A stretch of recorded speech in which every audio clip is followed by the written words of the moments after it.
10 minute পা টিপতে হবে, তাহলে ফুচকা খাওয়া। 10 মিনিট পা টিপতে হবে, তাহলে ফুচকা খাওয়াবো।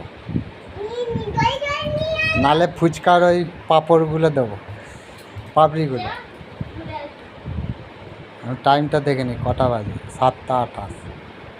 38 অবধি টিপতে হবে, তাহলে ফুচকা হবে, নালে ফুচকার ফও পাবে না।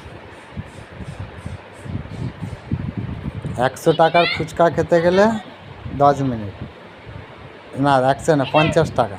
100 টাকা খেতে গেলে 20 মিনিট। 20 টাকা তো, তাহলে আধ ঘন্টা। 20 টাকা ফুচকা খেলে আধ ঘন্টা।